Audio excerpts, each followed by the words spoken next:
Greetings, global gardeners. It's a chilly day here in Colorado.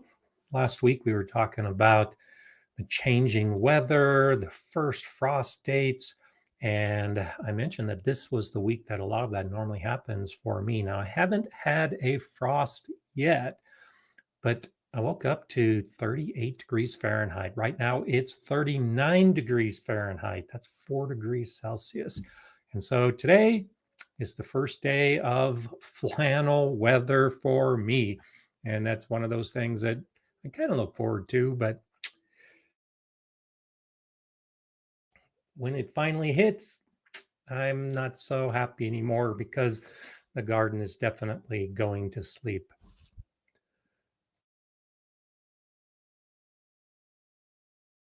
There's obviously something in the air. There's a little bit of pollen, I think, at this time of year. So I tend to get the sneezes and a little bit of congestion, but we're good. Everything is okay. Yesterday, actually, had some friends over, harvested some beautiful tomatoes. And if we can keep it this warm or warmer, I'll still be able to harvest. Forecast doesn't show a frost in the next week. So I'm still keeping my fingers crossed that I'll be able to get those peppers and tomatoes at the peak of ripeness on the vine. And so, because I've got so many tomatoes in particular that are close to being ripe or will be ripening soon, I wanted to talk about preserving the harvest today. So as I'm looking at everybody, nice to see you all here, everybody checking. It's so nice to see the different places. Floyd is in California. And of course, we've got all of our friends from Canada, particularly Jay. I always like to give a shout out to Jay because she's just so fantastic. The weather is definitely changing for most of us. And choosing what to do with our harvests is an important decision because during most of the summer months and most of the early fall months when we're harvesting, much of what we as gardeners tend to do is eat the fresh harvest. We'll harvest what we need for dinner. Maybe we'll harvest a little bit more for the next day. But it's all about the freshness because who doesn't love a fresh tomato or a fresh anything from the garden?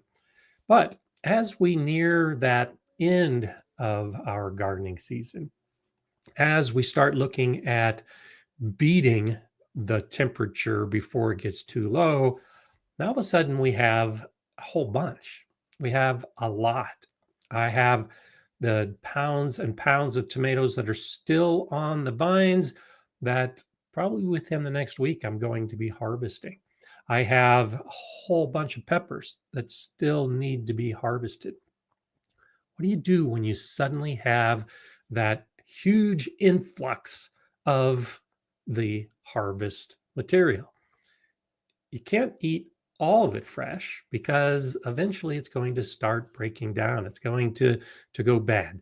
This is where the preservation comes in. This is where figuring out what to do with the extra that you can't eat fresh really becomes a big part of gardening. And so every year I talk about this.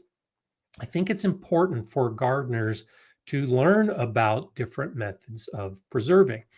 Too often, for too long, I didn't know much about preservation. And so at the end of the season, if I had extra, I tried to give it away. If I couldn't give away, it'd go in the compost pile. And how sad is that to spend a whole season growing something and it goes into the compost pile because you just can't eat enough of it fresh? Today, going to answer your questions, going to give you some ideas, going to share with you my preferred methods for preserving that extra, the harvest that I have that I want to save for months to come. And by all means, I want to hear what you all do as far as your preferred methods or maybe something that you want to try. Let's talk about all those kind of things today. Dennis says, greetings from the San Joaquin Valley, 80s all week. Last year in October, we were still getting 100. That's just crazy. That's 38 Celsius.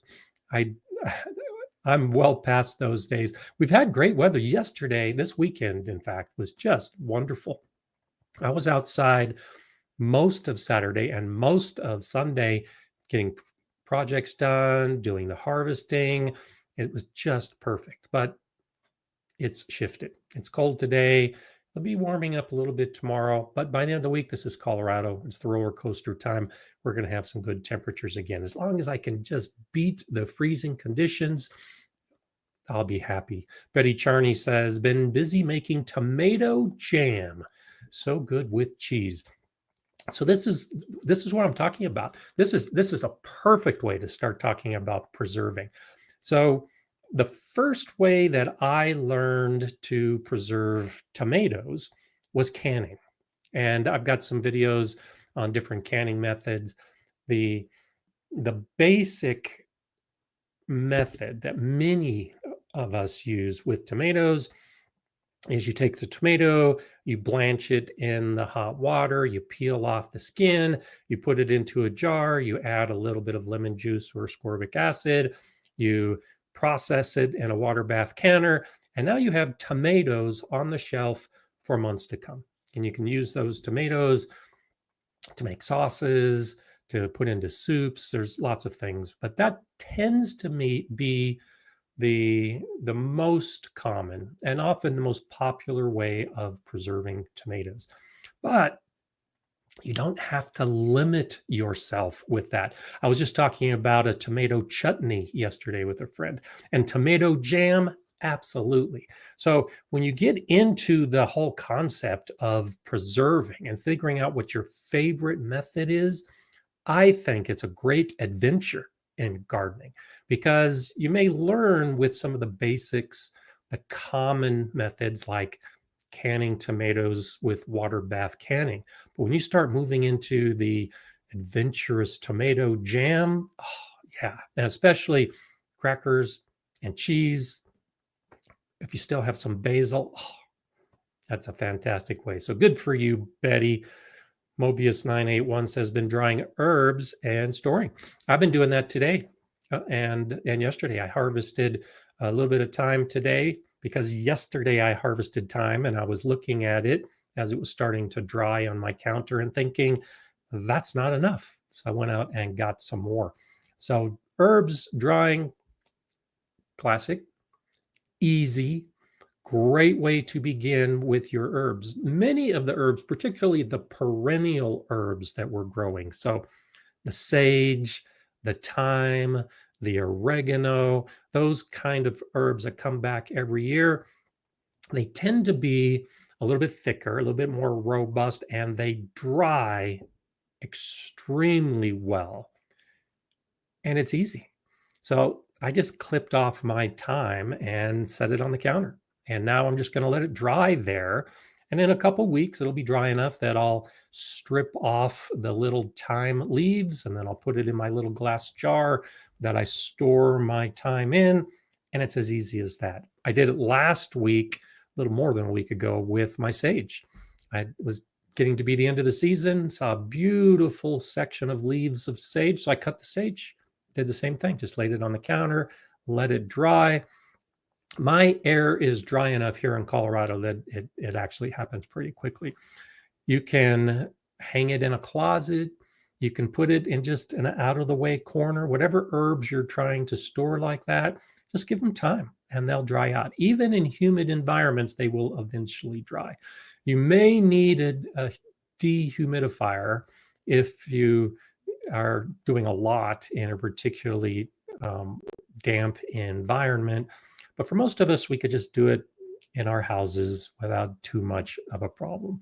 Dehydrating is definitely an option. So if you are in a really wet, rainy region, go with a dehydrator and set it very low and start drying your herbs. Now, not all herbs dry well or do as well, like basil, for instance. I'll dry basil, but I don't like the flavor of the basil after it's dried as much as I like the flavor of the basil when it's fresh. But something like thyme, I actually think, well, I know that thyme, the flavor of the thyme is actually condensed more when you dry it. The same with the sage, that the dried herbs actually do have more of an intense flavoring. So when you look at a recipe that will call for either fresh or dry herbs, often the amount of the dried herbs is maybe half of what the amount of the fresh herbs would be, because there is more intense flavor packed within those herbs. But drying it, saving it, absolutely. And especially throughout the year, I haven't bought those kind of herbs in years and years and years, because I just grow my own and I dry it, and that's what I use in my cooking. So I encourage you all to do that as well. Leanne says, finally had a Tabasco plant, a chili pepper plant that started to produce, but frost is on the horizon. I'm setting it up to overwinter today and probably drying what ripened. Good for you. Yeah, Chili Chump, my buddy Sean had a video that just came out a few days ago, and he was talking about different methods of preserving his chilies. He makes a lot of sauces. He also dries. And so I made a comment on his video about that being my preferred method, is drying the chilies. So whenever I have a Tabasco chili or cayenne chili, I like to dry them. They're very easy to dry. So the thin walled peppers like that, you can treat just like an herb. You can just set on a counter or hang in a closet, and they will dry and be perfectly suitable for using at any point in the future. But as I've shown in a video that I did a couple years ago, I make powder. I'll do that with garlic too. I'll dry my garlic and make a garlic powder. So between my cayenne powder and my garlic powder, I've made tomato powder. Dehydrating and making a powder is a great way to do it. And what I found in the last couple years, since I have a freeze dryer now, is the flavor is even more intense if you can do a freeze dryer versus a dehydrator. But drying and then maybe making a powder, if you like the idea of making a powder, is awesome. With the peppers like the Tabascos and the cayennes in particular, they're also real good. Just crumble them. Just break them into small pieces, and you can sprinkle those into your soups or stews or chilies or however you like to use them. Mobius 981 is saying, love tomato jam. May make some. Good for you. I encourage you to. Just finished with ketchup and marinara sauce. So there you have it. The basic idea, tomatoes are the most popular crop virtually around the world. And when we want to save those tomatoes, there's so many different options beyond the canning. I do a lot of freezing. I'll freeze tomatoes to make a sauce later on, and I make salsas, and I've canned salsas before. But the idea of making things like the ketchup and the marinara sauce in addition to the jam, hope you're taking notes. These are all great ideas of things that you can do when you are deciding what to harvest. And there's Jay right on top of things with one of my videos on canning basics to preserve your harvest. So I've got a number of different videos on different preservation methods, some of them very specific. Fermentation is one I really like to talk about, and it's becoming one of my preferred methods. And so for the roots and the big fruits that don't necessarily dry well or won't freeze as well, fermenting, making them into pickles is a great option. So zucchini spears, for instance, great thing to do with zucchini to preserve it is to ferment it and make some pickled spears, basically. I love doing those kind of things. And I've shown that in a video before. The fermenting of the peppers, that's what I like to do. And what Sean at Chili Chump does is you ferment the peppers to then make your sauce. Fermented sauces, so much more flavor than using just basic vinegar. And there's nothing wrong with the vinegar. I make a lot of pickles with vinegars, but the flavors when you ferment are just incredible, and it's easy. That's what's so amazing about most of the preservation methods that are available to us, is that they are incredibly easy. So if you're interested in fermenting, you can watch one of my videos. There's a ton of videos out there. It's simply making a brine, just water and salt, and you put that over your vegetables and you let it sit for a few days and it ferments. And now it's preserved. It's that easy. Really, it is that easy. So it's just incredible that more gardeners aren't doing these kind of things, because not only is it easy, but it just tastes so delicious. Gina says canning is fabulous. A long power outage can ruin frozen food, but the jars on the shelf don't care. Yeah, exactly. And I, like most people, freezing is the most common method of preservation. And most of us don't even think of it that way. We don't think of it as preserving our food, but all of us have freezers and all of us have food in our freezers. And what we're doing is preserving our food in our freezers. But if you've ever had a situation years ago, I think where are we now? It's probably 8 years ago now. We had a massive wildfire that rolled through our neighborhood and we were evacuated for 11 days. And we had not only the freezer in a refrigerator, but we had an outside full size freezer packed with food. Well, when the power is turned out because there are fires rolling through and burning all the power lines, and when you're not at your house to take the food out of the freezer, it all goes bad.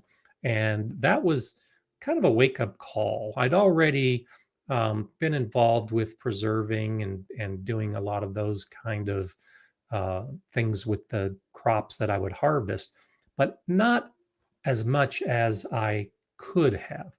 And so losing basically 2 freezers worth of food really did turn the light bulb on for me. And I began doing more of this canning, just in case we ever lost power again, or just in case I had too much food and was just getting lazy by throwing it in the freezer.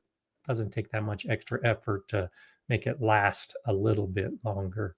And that way you can go ahead and keep it for months, maybe even longer. Now, officially, the recommended time, depending on what you're saving and how you're canning it, is 6 months to a year. But honestly, those of us who have been canning for a long time and that can a lot will eat stuff past that 1 year point. And as long as there's no mold growing on it, as long as it still smells good, it's good. It's all about the seal. If you can keep it sealed, you can keep it for a long time. So just be aware that for the most part, you can expect months, and most of us are going to eat it within that time frame. But worst case scenario, a lot of what we preserve can last longer. I make a lot of jellies and jams. You've heard me talk about jellies and jams before. 2 weeks ago, I realized that I was running out of what I had in my refrigerator. So I went down to the closet where I store all my jams and jellies and pulled one out. And it was 5 years old. Raspberry jam. I love raspberry jam. And I had kind of set that jar aside as like the last one I had. Opened it, ate it. The color had changed a little bit because it was 5 years old. Didn't get sick. Still tasted like raspberry jam. So just be aware with caution that you can save a lot of the things for many, many years. The freeze drying, if you do it properly, 20 years, 25 years, freeze dried preservation, it really can make a big difference. Serena's asking, for some reason, the tomato plants in the fabric pot with the Pro Mix are getting blossom end rot. What should I do about it? Watering. It's all about watering. Blossom end rot's most likely cause is it got too dry or it got too wet. And the solution is to just water so it's consistently moist, and you'll probably see the blossom end rot go away. You can still harvest those tomatoes with blossom end rot. They're perfectly edible. Just cut off that bottom portion, but work on your watering. That's what it's all about. Lily says, I have lots of shishito peppers. Are they good pickled? That's a good question. Um, I love shishito peppers too. On Friday night, I had some shishito peppers as an appetizer before dinner. I just love the shishito peppers.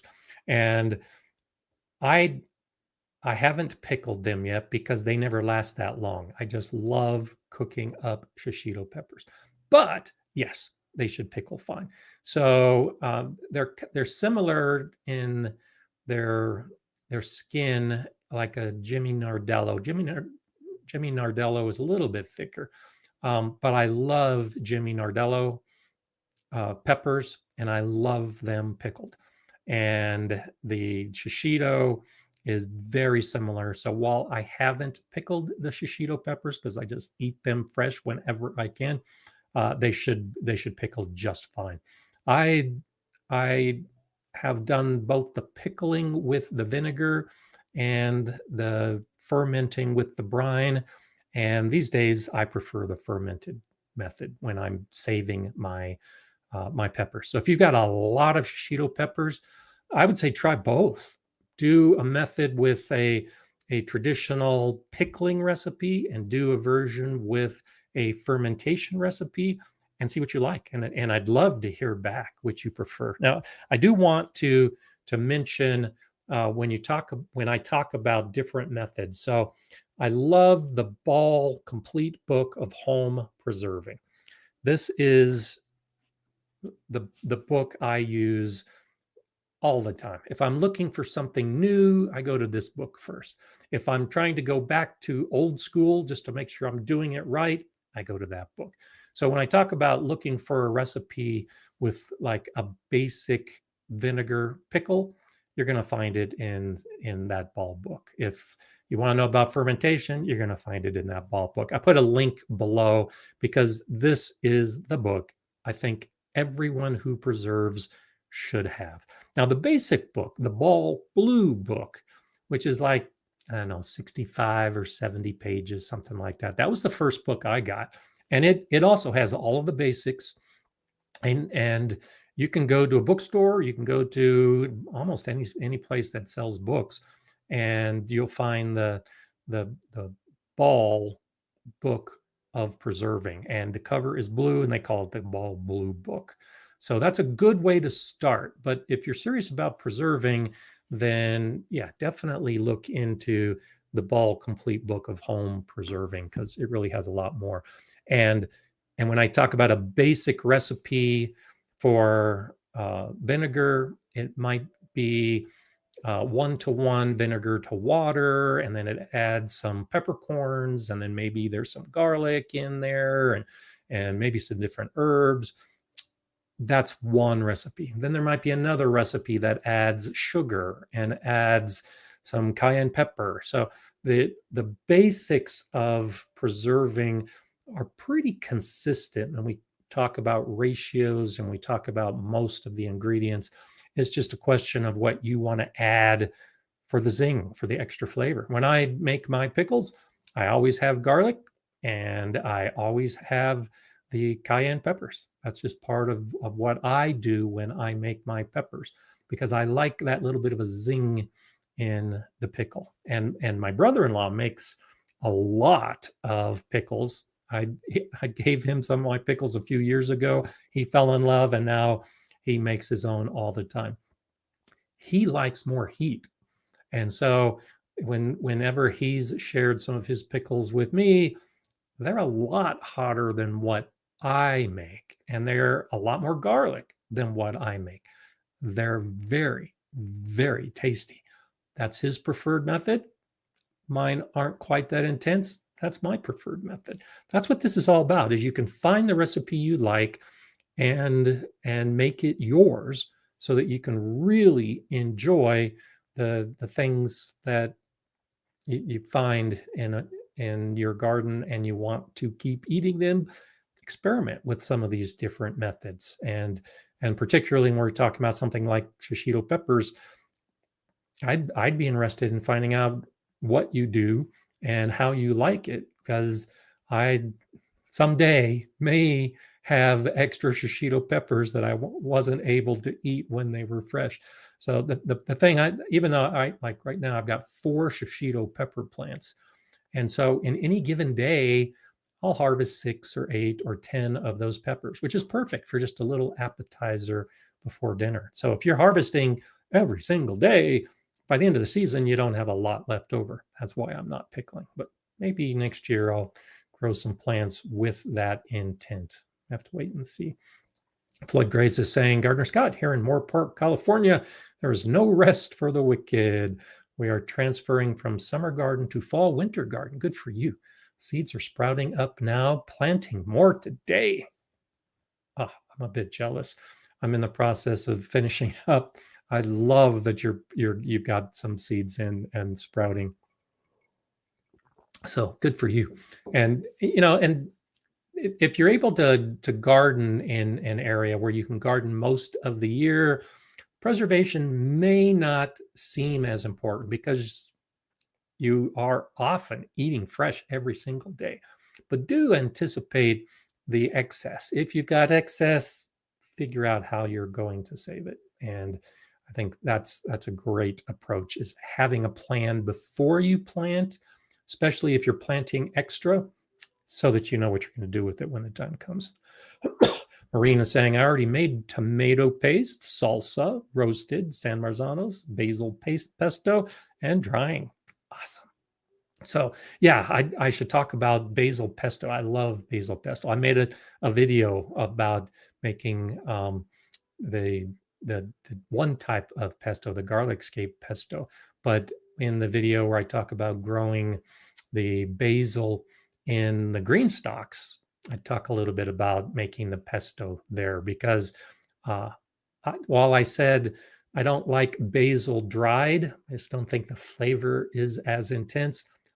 I make pesto with my basil. That's my preferred method for saving the taste of the pesto.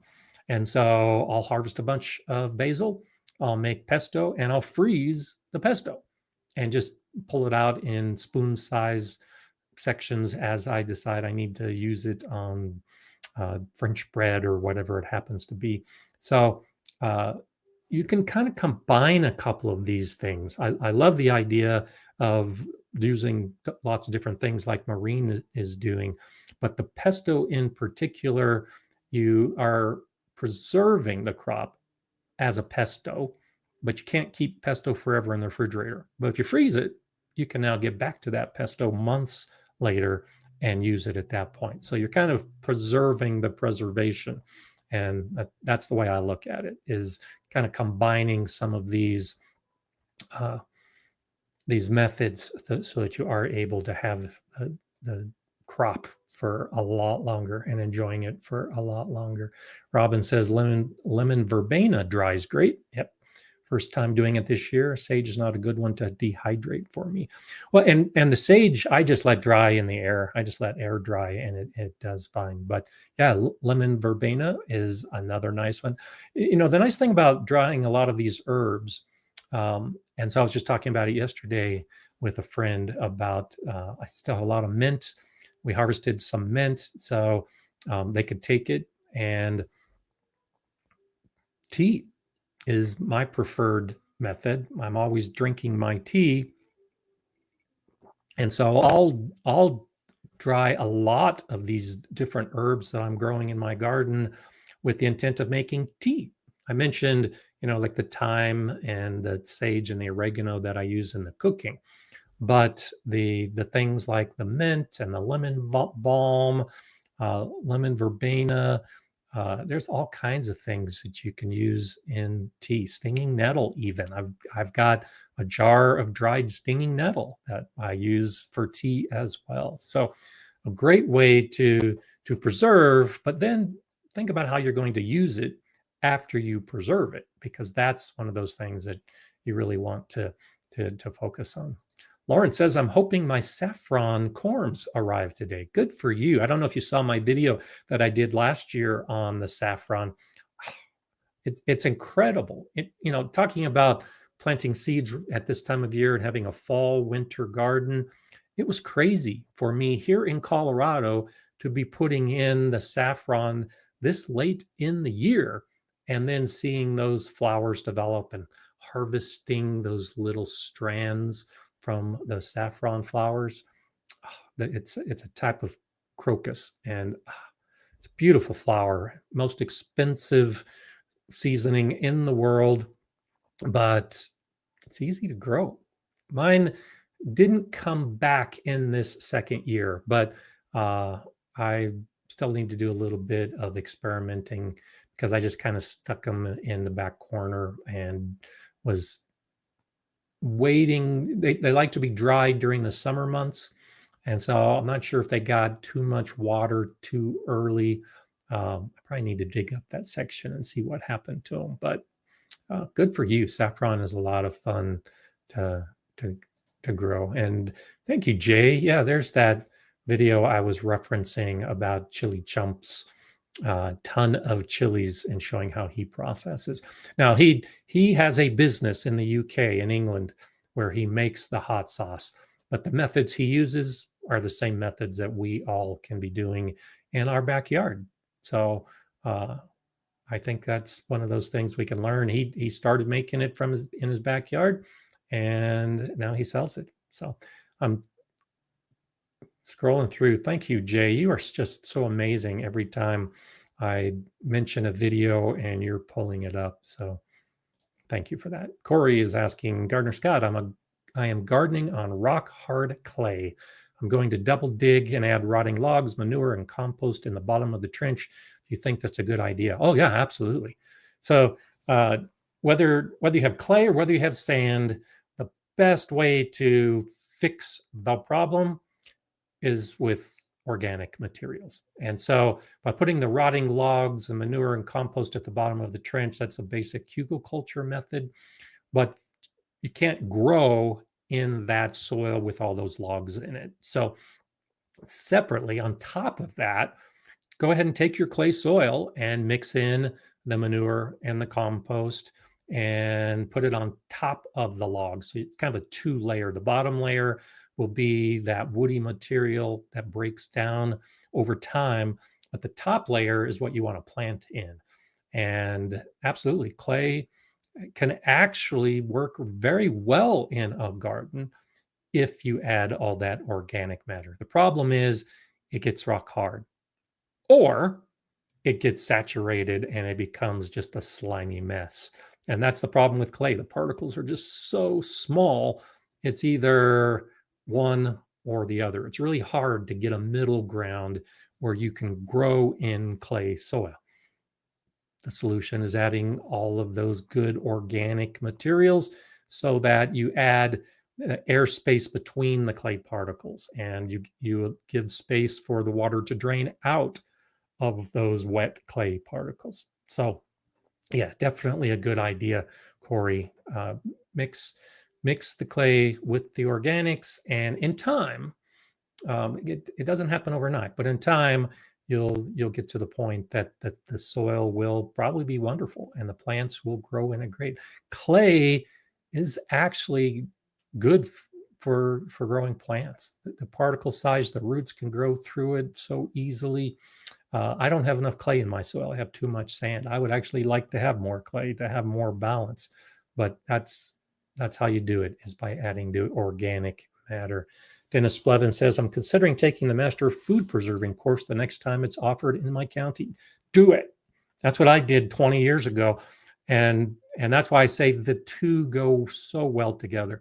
I became a master gardener a little over 20 years ago, and I recognized that I was learning a lot about gardening. The classes that I would teach often as part of the Master Gardener program, we would have to coordinate with the Master Food Preserver program. And when I got to know those folks, it's like, wow, this just fits. So I became a Master Food Preserver 20 years ago and started teaching classes in food preserving. In some ways, it all depends on the subject, but there are some of those food preserving classes that I preferred teaching over some of the gardening classes, because it's a lot of fun to take what you're harvesting or what you buy and preserve it for later. So I would strongly, just like I encourage people to take the Master Gardener program just to expose yourself to more gardening ideas. The Master Gardener program is very broad based, and you learn a little bit about a lot of different things. I find, at least in my experience, that the Master Food Preserver allows you to actually learn more specific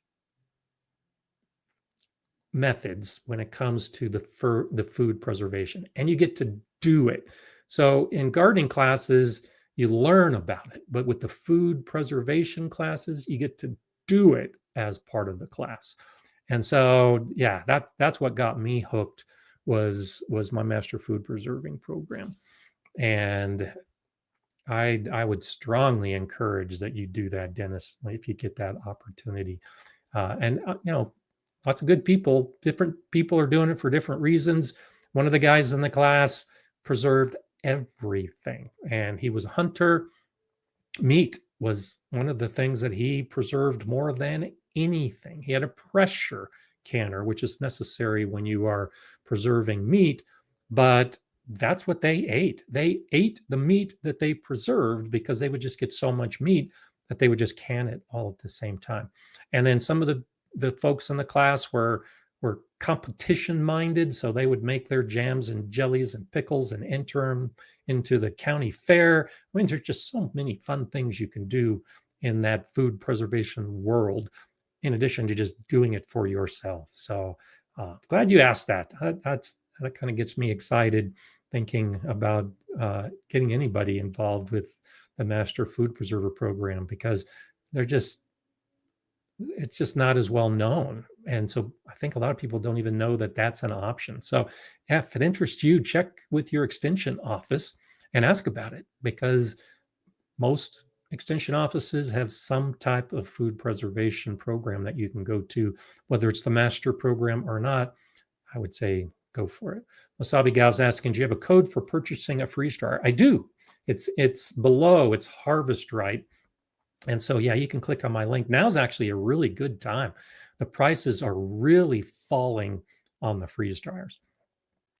And so, yeah, click the link in the description and it'll get you a savings as well. So that's a good way to get the freeze dryer, and that link should take you to the site with those reduced prices. So yeah, I love my Harvest Right. I'm going to be doing it today. I'm going to be filming today, talking about some of the stuff I'm freeze drying, because it's just that time of year, and I really like it. So even if you're not as interested in a freeze dryer, go ahead and click on that link, because one of the things that they're starting to do now, I'll be talking about it in the video, is they have an offer.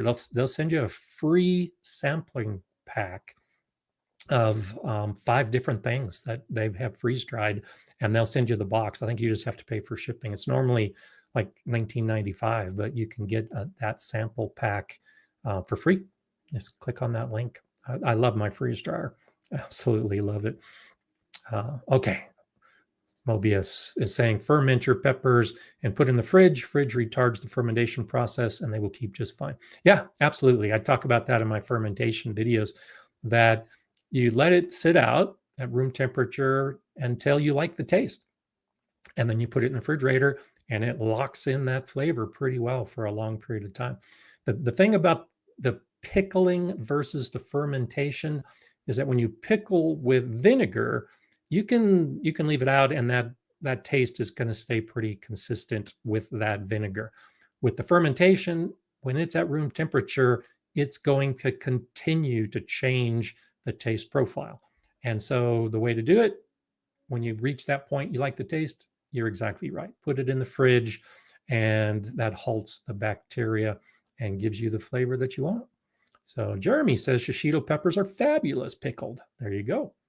So thank you for adding that in. I suspected they would be good. So I guess I'm gonna have to try doing my own now. Brian's asking, has anyone tried pickling celery? Never planted cucumbers this year, but have a lot of awesome celery. Yeah, I've pickled celery and carrots and cauliflower and zucchini and basically anything in your garden you can pickle. The nice thing about pickling something like celery is that it's celery doesn't freeze particularly well. Well, it freezes well. It's when it thaws out that it changes and gets all mushy. But the pickling tends to keep more of a crunch and the flavor in the pickling. So I go ahead and try the celery, and you may like it. Look for that pickling recipe. There's I'm trying to think. I won't look in the book right now, but there's a bunch of recipes. Probably the Ball book has a recipe with pickling cucumbers. A lot of the things like that are often blends where you'll have some cucumbers with carrots, with cauliflower. That's often the way that I've seen it. But to do it by itself, there's no reason you can't do it by yourself. So if you have a recipe that says you can put cucumber with something else, go ahead and just do the cucumber and you'll be able to do it. There's the video that I had done on making old-fashioned pickles. That was with cucumbers. But you could follow that same basic guideline for a lot of other vegetables in the garden, and they would still be fine. Jeremy's asking, Gardener Scott, do you use sugar or honey for your jams and jellies? So I use sugar. And so the thing about the recipe, so I always use a tested and approved recipe. And what I mean by that is everything in the Ball book has been tested. And when I was in the Master Food Preserver program, all of the recipes we used had been approved by the university, by Colorado State University, or by another university. And the key when you're making a jam and jelly is that ratio. So you have to have acid and you have to have sugar to get that gel. And that's the critical piece. If the sugar and the acid don't match with whatever the fruit is that you're making a jam or jelly with, it won't gel. It'll still taste good. It can still be used. It just won't gel. And it's that gelling with the sugar in particular that preserves it. And so the acid essentially creates the gel, and the sugar is what preserves it and keeps the bacteria from growing. The problem with honey is that different honeys have different sugar contents. And so I haven't found a tested and approved recipe with a honey that I would trust for making a shelf stable jelly or jam. You can make a jelly with honey, but then it needs to be refrigerated. And so when I make it, I use it with sugar because the sugar allows me to put it in the water bath canner and to seal it and then store it in my basement for up to 5 years before I decide to use it. Whereas the honey doesn't work the same way. There's no guarantee that you're going to get the gel, and there's no guarantee that it's going to be preserved safely unless the honey has been tested and you know exactly what the sugar content is and you have a recipe that matches that particular honey. So the sugar is the way I go. Absolutely. And yeah, Owen says you can preserve with straight honey. Yeah, you can. It's just getting that ratio right and whether it is shelf stable or should be refrigerated. And I feel just based on what I learned in the program I went through is that it's easier and safer with the sugar. But if you've got a honey recipe, go ahead and put it in the comments. If you've got a link to a site that uses the honey for a shelf stable jam or jelly, and I'd be interested in looking at it. I'm always interested in finding new exciting things to try, particularly when we talk about the preserving. Nancy says mint jelly is also delicious. I have a video on mint jelly. I completely agree with you, and that's what I did. Is I harvested a bunch of my mint, and I still do it and make jelly. And of course, a lot of the things I do, I make videos about. So yeah, check out my mint jelly video. And the thing about the mint jelly, and I talk about it in that video, is if you buy mint jelly, and I've bought mint jelly to go with lamb chops in the past, it's always that bright green. That's not the way it turns out in real life. In real life, it's very light, and the color is completely different for what you see in the store, but it tastes incredible. Like Nancy says, it really does taste good when you make it yourself. So give it a try. John is saying, I've made strawberry, damson, blackberry, and damson and blackberry jams this year. Cool. Plus frozen cucumber and mushroom soups. Have manchego and French beans frozen as well. Thank you. That's, and beans, I find freezing, even though I do make fermented beans, I tend to find that beans frozen is a preferred method, just because of how most of us eat beans. So a quick blanching and then freezing, and your French or any kind of bean is going to last for a long time. So good way to try preserving those kind of pod plants as well. Jay, you are really active today. You're just incredible as I'm scrolling through and seeing what happens. Brian's asking, I have 6-gallon bags of frozen raspberries with more coming. Any ideas out there? That is my favorite jam to make, is raspberry jam. So, I will do blends like raspberry and blackberry, but that is my number one preferred way of preserving raspberries, is making jam. So I'll see what everybody else says out there about options, but raspberry jam, top of my list.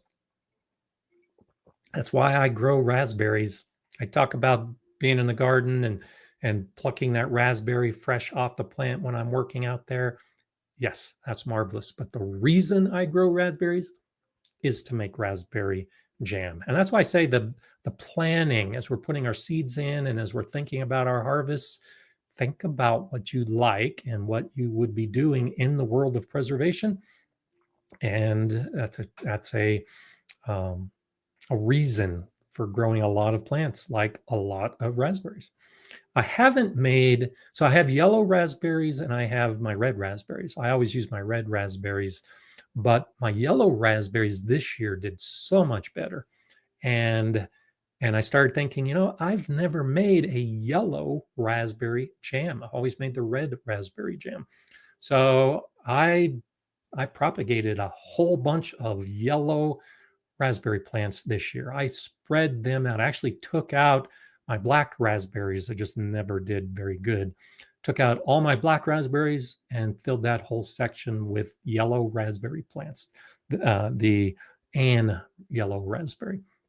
And so maybe next year, I'm hoping I'll be able to make a yellow raspberry jam for the first time. They're so delicious, but there aren't a lot of yellow jams that are out there. I'm looking forward to it. So yeah, make jam. Kevin's asking, what options are out there for preserving onions? So drying is the way that a lot of us will do it. And they dehydrate very well. And then you can make them into a powder. And so the video I did on garlic, you can do the exact same thing with onions, where you dehydrate the onions and then either use them dehydrated to add to soups and chilies and whatever you're going to be using them in, or then putting them through a grinder and making a powder out of them. That's my preferred method of doing onions. You can freeze them and add them from the frozen state to those same dishes. But again, the flavor just seems to be more intense when you dehydrate and then make into a powder. So those are a few of the options. That's my preferred option when it comes to the onions, is the drying them. And they'll last for months and months and months and months. So Tammy is answering. Kevin saying, I've picked onions, dehydrated, and frozen them. If you have a freeze dryer, you can also preserve them that way. Well, spot on. That's typically how most people are going to preserve the onions. So good for you. Okay. Nancy says, I have 3 pints of pickled cherry tomatoes in my refrigerator that will last 2 months. Good for you. I pickled a bunch of cherry tomatoes a couple years ago, and 2 months is a good number. So thank you for saying that, because I experimented a little bit. I just didn't like the texture at the 4, 5, and 6 month point. They just started getting kind of mushy at that point. So cherry tomatoes pickled for the first couple months, good suggestion. That is a nice way to start doing the tomatoes, especially if you got a lot of cherry tomatoes. The video I did a couple years ago was freeze drying the cherry tomatoes. Oh, fantastic way. And that was when I made the pickled at the same time. Freeze dried cherry tomatoes, cut them in half, freeze dry them, and then they're a snack. It's an addictive snack to just pop those dried cherry tomatoes. Oh, I'm going to be doing, I told you I was going to be doing freeze drying. That's what I'm doing this week, is starting to freeze dry some of those cherry tomatoes in addition to a lot of other things. So very, very tasty stuff. Nikki is saying, can I plant carrots in a container during a heat wave here in 5B New York? Also, how much compost should I add to a 5-gallon container? So yeah, you can absolutely grow carrots in a container and put the container outside when it's nice and warm and sunny. Carrots can handle some cool conditions, so you can leave them out on cool nights.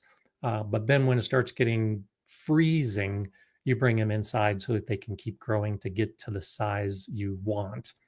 And in and out, basically over the winter months. But yeah, you can absolutely grow carrots in a container.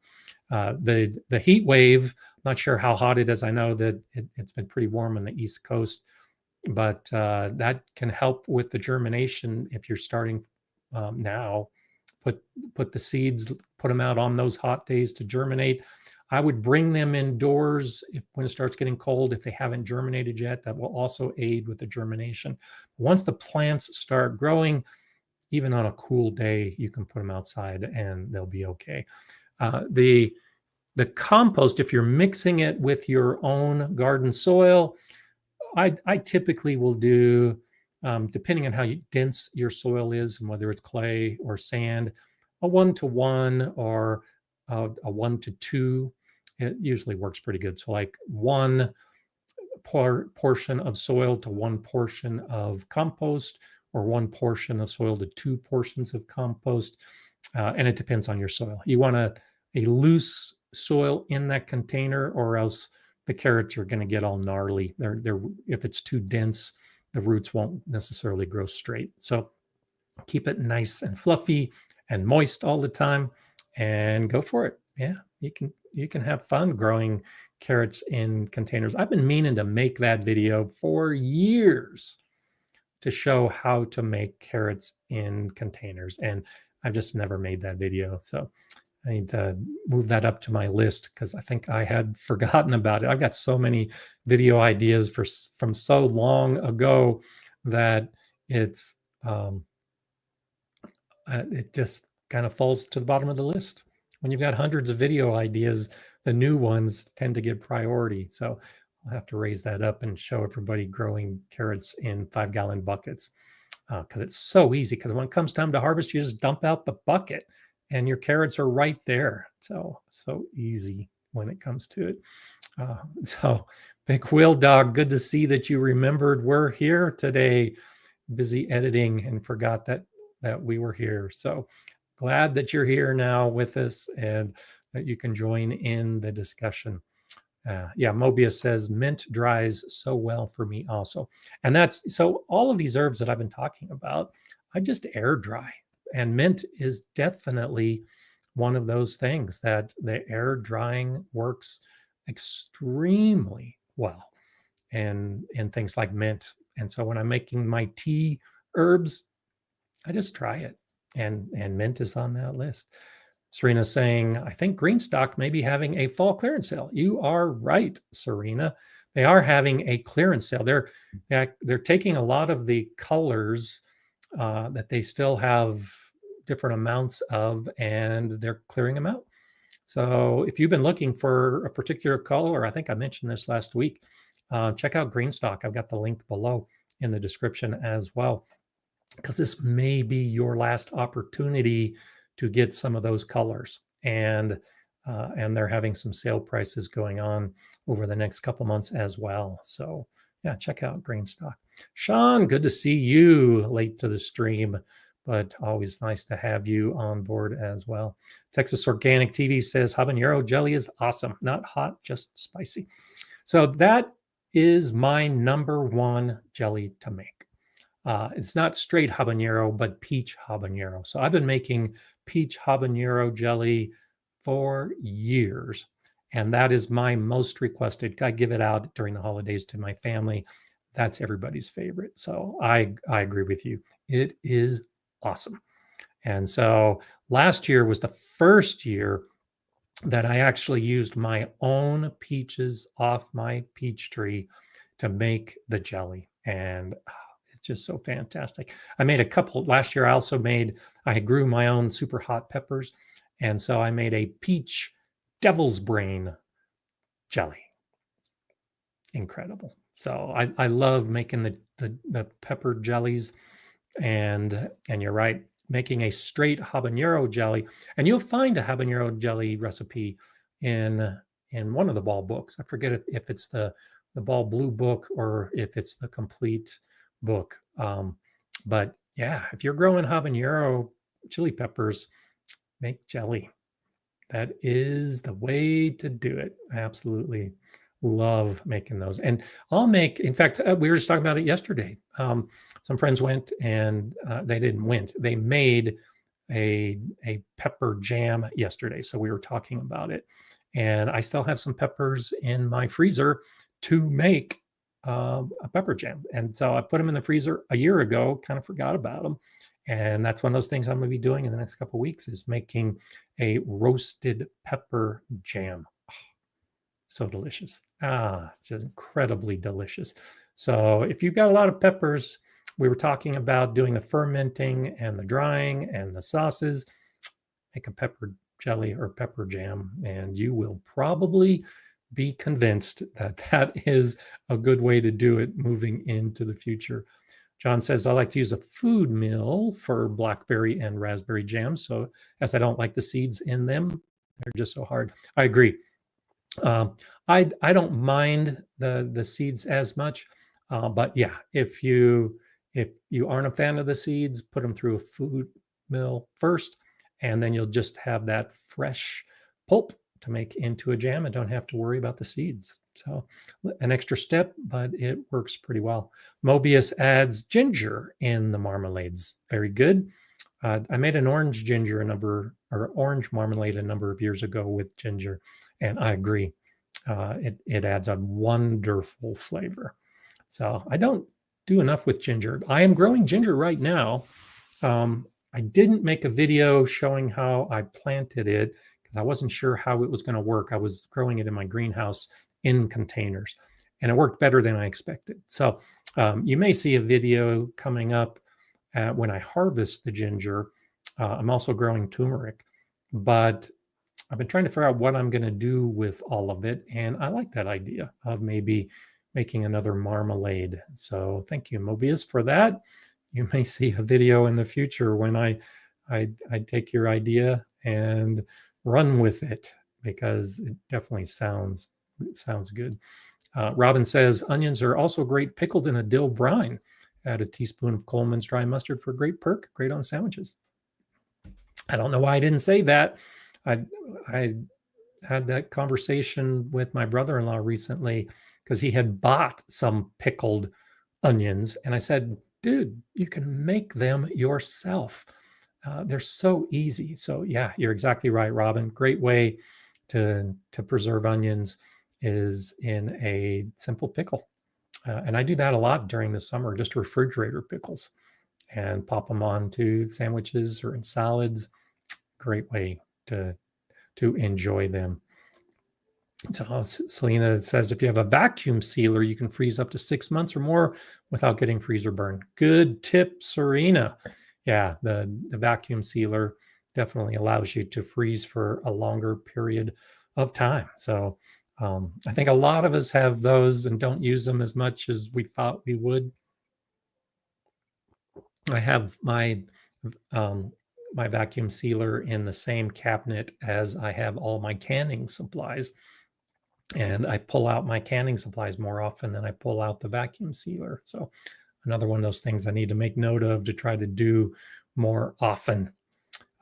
There's Jay. Jay's so on top of things. I appreciate that, Jay. So Jay's saying Bowtie Life in the Garden has been getting some really good subscriber count, but like we talked about briefly last week, to take that next step forward on YouTube, you need the hours of view time. So check out Bowtie Life in the Gardens videos and help him get to that magic 4,000 hours of view time. That means you've arrived on YouTube. So thank you for looking out for everybody, Jay. Myra says, I ordered my first green stock. Thank you, Gardener Scout, for the discount code. Good for you. I had a discussion. There's a new affiliate manager at Greenstock. And so I had a conversation with her a few weeks ago, and they're really coming up with some new ideas, some new products that'll be coming out soon. And whenever I can get some of those new things, I'll make a video about it. But good for you, Myra. I'm sure that you will like it. Those of us that have green stocks can't stop at just one. I've only got 5. And I say only because when I went to a visit at Greenstock back in March with some other creators and affiliates, there are people out there with 30 green stocks or more. I like growing in my raised beds and in the ground, and 5 is all I can manage. But they're essentially, their whole garden is nothing but green stalks. And they grow everything. You can grow everything in a green stock.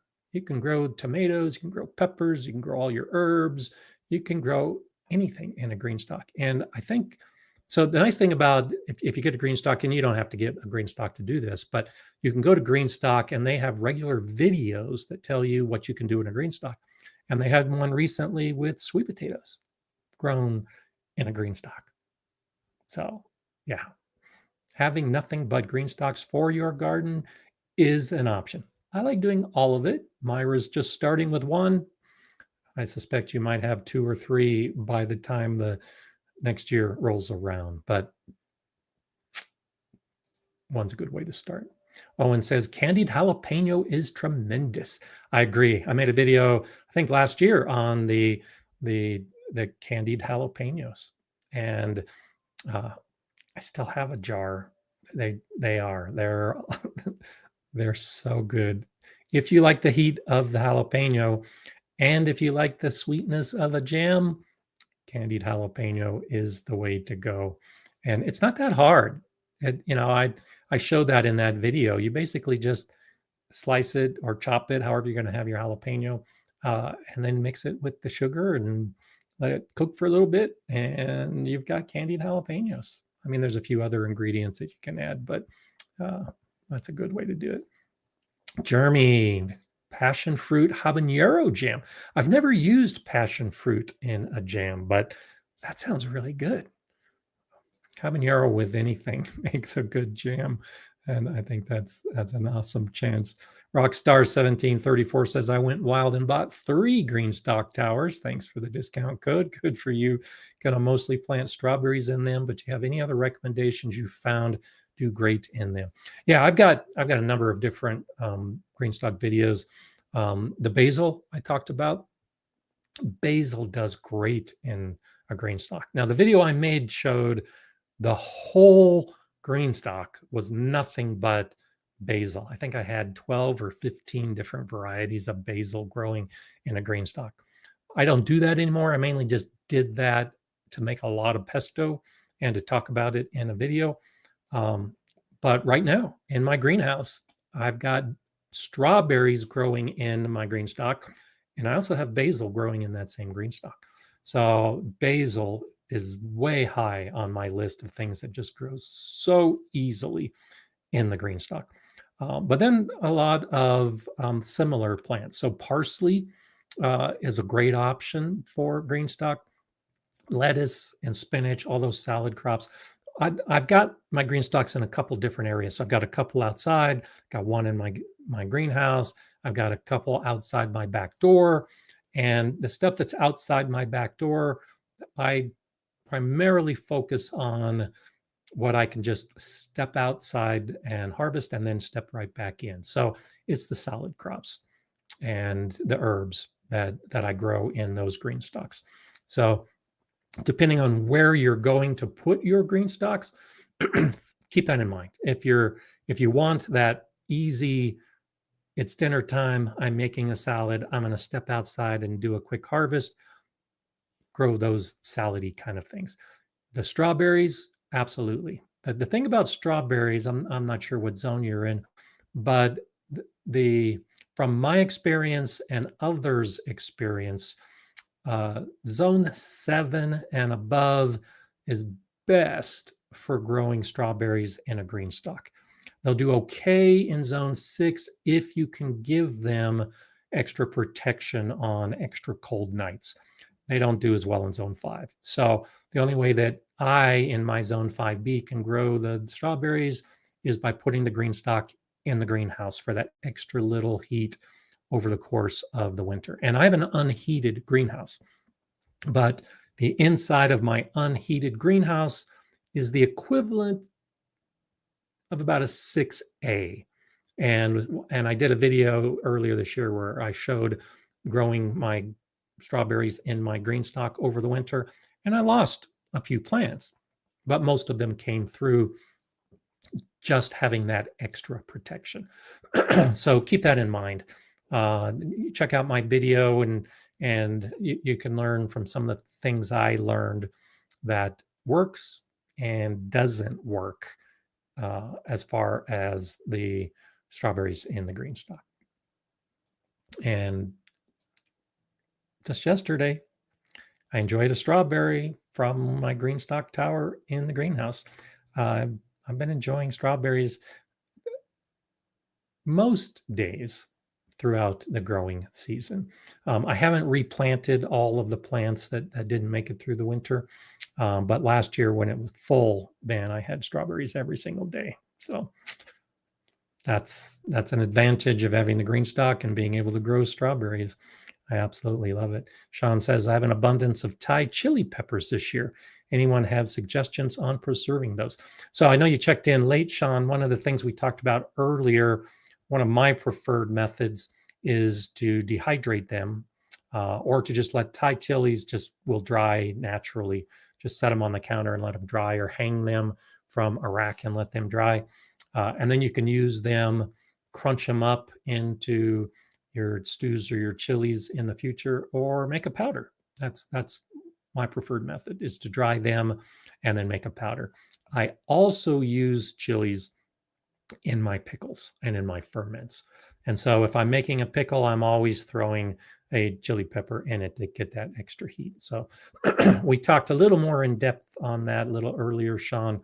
But that's basically my preferred methods is the dry, the powder, the ferment, and then of course, if I've got a lot, and depending on how much you have, I'll make a sauce. And so check out that video. It shows how I make my pepper sauces. Because if you've got a lot of peppers, and dried peppers go a long ways, go ahead and think about making a chili sauce. Very tasty, very easy to do. Okay. You guys are really nice and active today. I love this. And you guys are helping each other out, giving each other good ideas. I'm glad to see people are going to be supporting bow tie life. That's fantastic. And yeah, a lot of us have been making the cowboy candy over the years. Leanne says, I blended some cowboy candy with my canned tomato sauce and it made a great barbecue sauce. I think I added a little more brown sugar. That's a really good idea. Yeah, because when I make barbecue sauce, that's what I do is add brown sugar, then usually a little bit of jalapenos. But I haven't done that. That's a great idea. Using the cowboy candy for the sweetness and the heat within a barbecue sauce. Great suggestion. So thank you, Leanne. That is something that I am definitely going to try with some of those jalapenos, those pickled jalapenos, and some of the candied jalapenos that are in my refrigerator right now. Good for you. Yeah, Jay is saying that I'm a regular contributor every month on the Urban Gardener channel. And so that'll be next Sunday. I'll be on the Urban Gardener live stream. So check that link that Jay's going to post. And we'll be talking about gardening stuff. Usually it's appropriate for the season, but you never know what Enoch and I are going to be talking about. So that's coming up this next weekend. And thank you for suggesting that. Big Will Dog is saying, in your prickly pear jelly video, you mentioned how gelatinous the juice is. Does that consistency transfer to the jelly at all? Not that I've noticed. Now, I've only had the jelly for a week now, but it's regular jelly. And so it spoons, it spreads, and it looks just like regular jelly. Once you juice it and you use the juice, then that changes. And so like I showed, this is the video that just came out a few days ago. I showed in that video that the juice I made from the steam juicer was straight juice. It wasn't gelatinous at all. The juice that I used when I used a blender to pulverize it, that juice started not too terribly bad, but it was thick. And that's why I put it through the jelly bag. And that's why I showed the spoon in the video of the glop, I call it. Most of that gelatinous texture was left behind in the bag. And so the juice that I collected and then used to make the jelly really wasn't that thick. And so therefore it didn't transfer at all. Now, if you were making a jam and you were using more of the full pulp, then yeah, the consistency would be different. And you'll see that with most jams, when you're using the whole fruit, the texture is going to be different because whatever the texture of that fruit is will transfer to a certain degree to the jam, but not in the jelly. The jelly was nice and clear and tasty and acted like jelly. So that's the key to the juicing of it, is to make sure that you get the bulk of those particles out so that your jelly isn't affected by whatever remains behind. And it turns out pretty good when you do it that way. You just got to take that extra step to make it all happen. Lauren says, I like what you said about shishito peppers. I'm going to start some fermenting this afternoon. Good to hear it. You'll have to let us know how it turns out. Now, the thing about fermenting peppers, and so when we talk about like a jalapeno pepper, a jalapeno is a thick-walled pepper, and a shishito is a thin-walled pepper. They're going to ferment at different rates. And so you can expect that the shishito peppers may be ready to eat, fully fermented with the flavor change and everything, in 3 or 4 days, depending on the temperatures in your house. The jalapeno peppers, I find about the 5 to 7 day, the flavor tends to be a little bit of that point that I like. And it's because of the thickness and how much material needs to be consumed, the starches and the sugars that are being consumed by the lactobacillus bacteria. It takes different amounts of time. So go for it, Lawrence. And I would say in about 3 days, taste them. See what you think. And if you want more zing from the fermentation, let them go another day and then taste it and see what you think.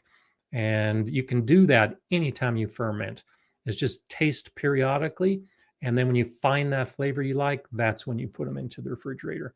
And that is what will lock up the flavor that you discovered that you like.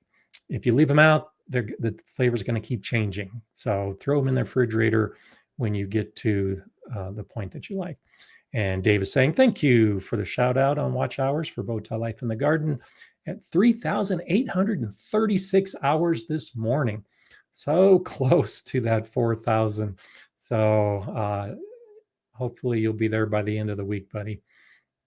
And that's one of those magic numbers that YouTube says they like to see is 4,000 watch hours. So when you hit 4,000 watch hours, then you're monetized. You can start getting into that world. I am going to do that video. I've been thinking about it. It was suggested last week.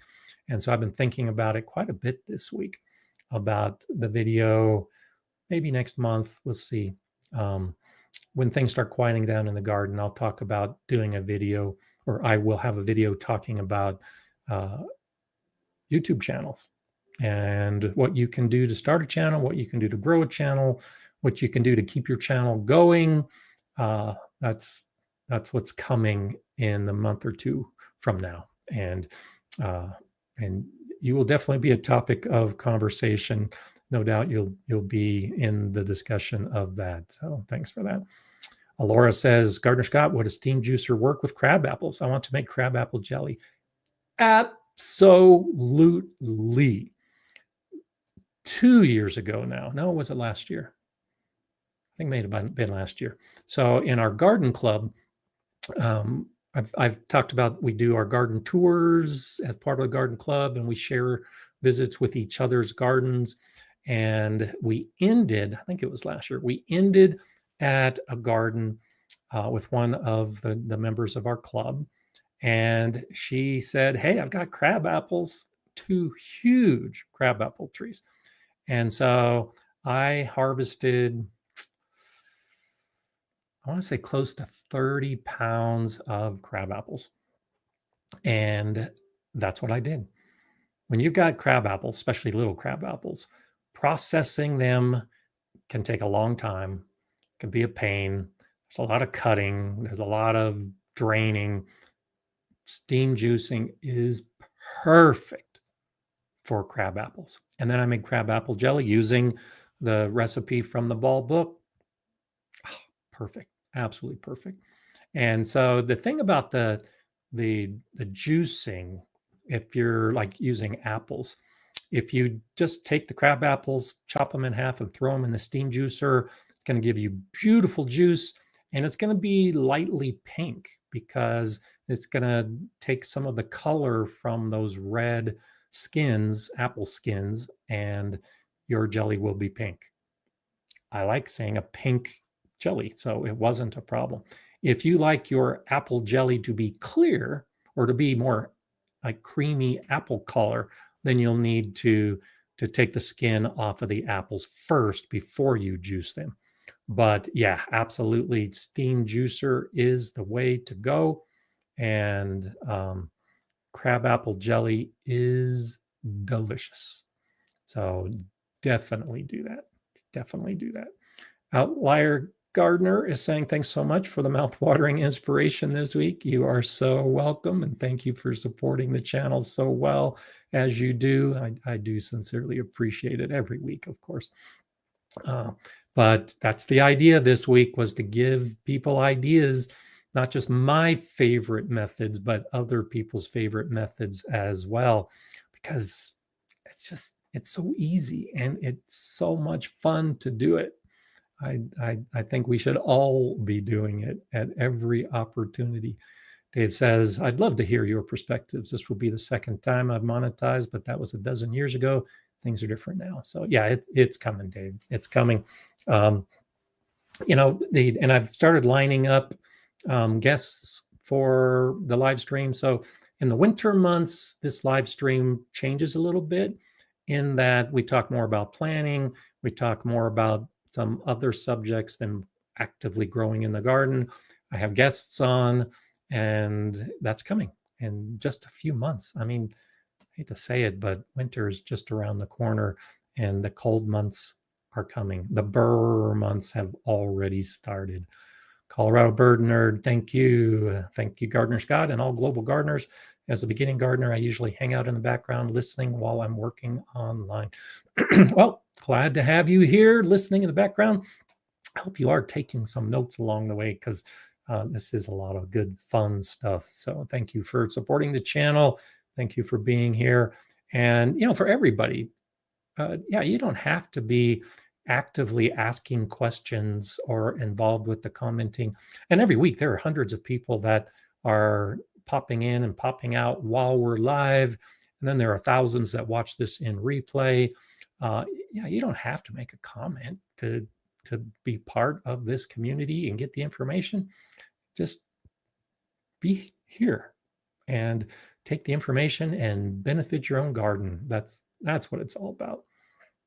Lisa says, I put my beets in with cowboy candy and then freeze-dried them. Oh, I haven't done that.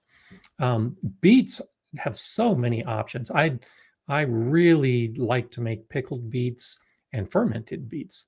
But again, using the cowboy candy, you guys have given me some ideas now to mix up some of these methods and these ingredients. So I really like that idea, using cowboy candy as an ingredient. That's different than just the straight jalapenos or the straight sugar. So that's fantastic. You guys are really good. Nancy says, Grandma used to make applesauce and apples for pie, then take the cores and peels and make apple jelly. Yeah, apple jelly. So the thing about apples, and so following a recipe, you'll see this. Most of the recipes I make involve pectin, powdered pectin, or liquid pectin, depending on what kind of jelly I'm trying to make or what kind of jam.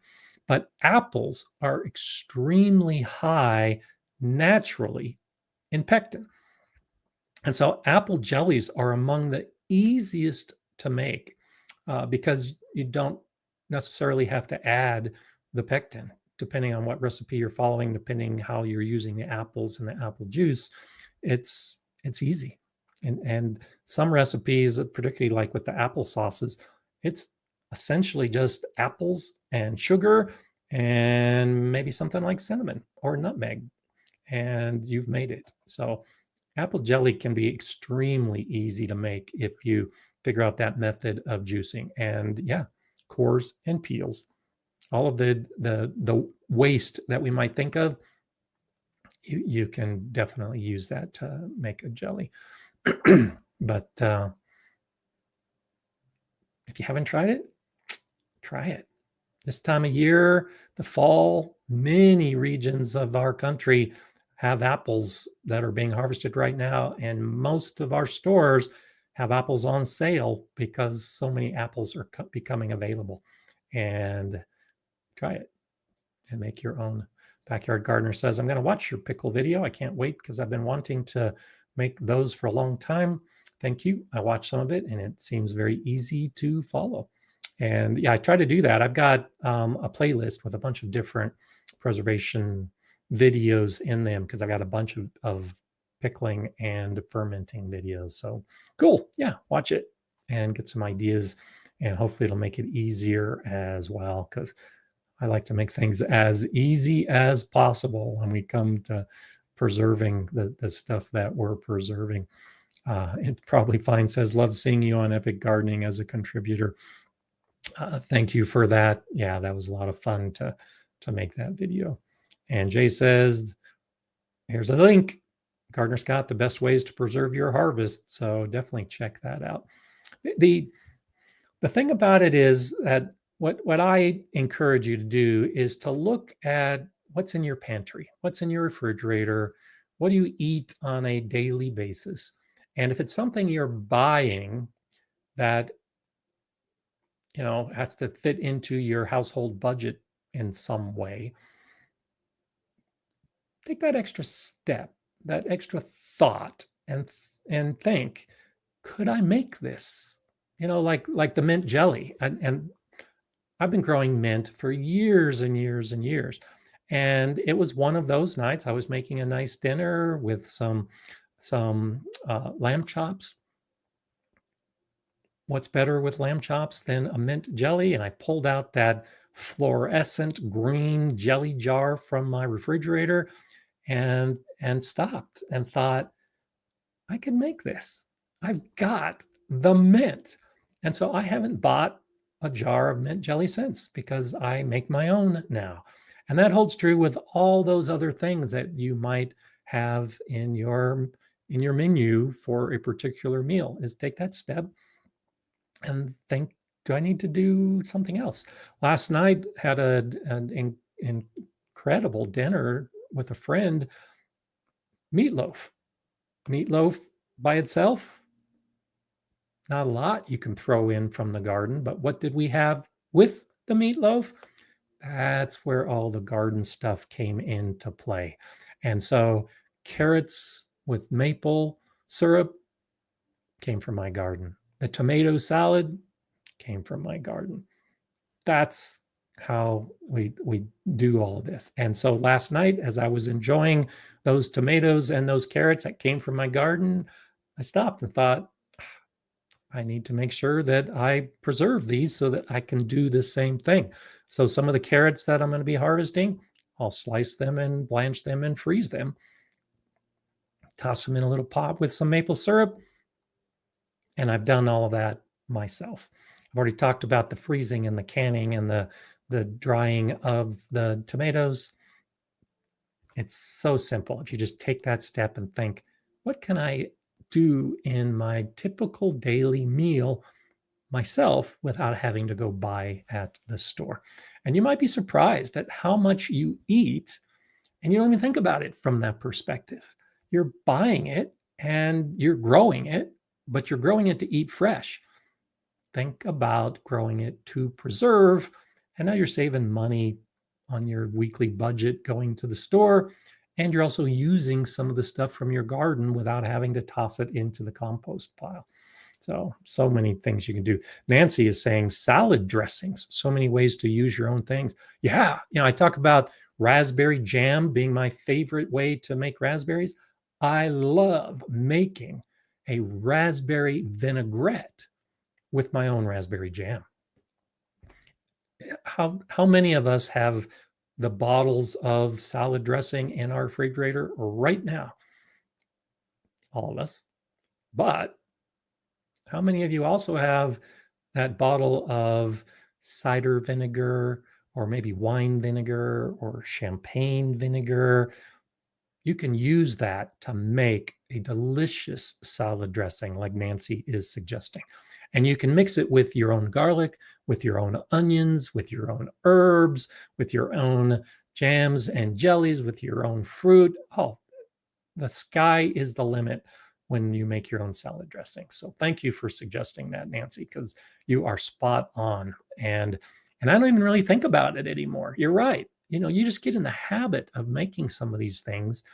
And the only time I think about raspberry salad dressing is when I'm at the store looking at a bottle of a raspberry salad dressing and thinking, what's the big deal? I make it myself. I just pull out the raspberry jam, mix it with some vinegar and oil, and now you've got a salad dressing. It's that simple. So Gina says, nah, haven't bought salad dressing in years. It's so easy to make and you get it the way you like it. Good for you. Yeah, that's the way to do it, is to make it and keep making it and get in that habit so that you don't even think about it anymore, because it's just a regular part of what you do. And I look at all the dried things that I've got in my pantry right now, and a lot of times I just eat them as snacks dried, but I have dehydrated peppers, not the powdered peppers, but like whole peppers that I have dehydrated.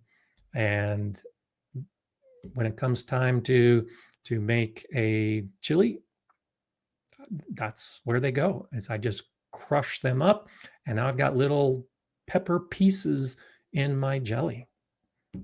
I haven't bought a jalapeno jelly or jalapeno pepper to put into my salsas or to put into my chilies. in a long time because I've got them preserved, ready to go whenever that recipe calls. So do it. Do it. Absolutely do it. Mobius is saying another fermentation process is making your own vinegars.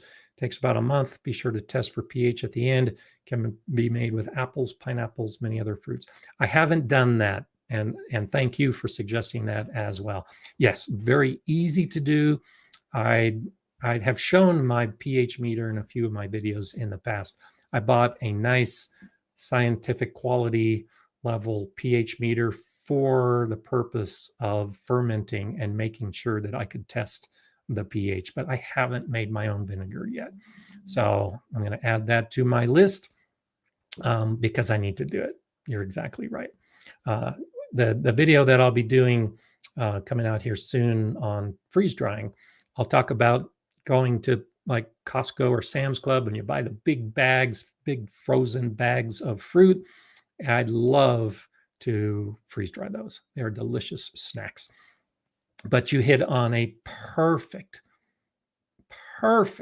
example. You can take those big bags of frozen pineapple that you buy at Costco and make a pineapple vinegar. And I'm going to do that based on your suggestion. I may not make a video the first time around because I like to actually know what I'm talking about in my videos. But I think I'm going to make a fermented pineapple vinegar. And if it turns out, then you can expect to see a video in the future. Hey, thank everybody for this wonderful discussion. As you know, I love the topic. I love talking about preservation. If you happen to be a channel member at the training or collaborator video, stick around and we'll do another video here in just a few minutes, a members only video. For everybody else, I'll be back next week, same time, same channel. We'll talk something else about gardening because that's just what we'd love to do. And if the weather is still good enough for you, get out there and get in your garden. And of course, at every step, enjoy it. I'll see you next week.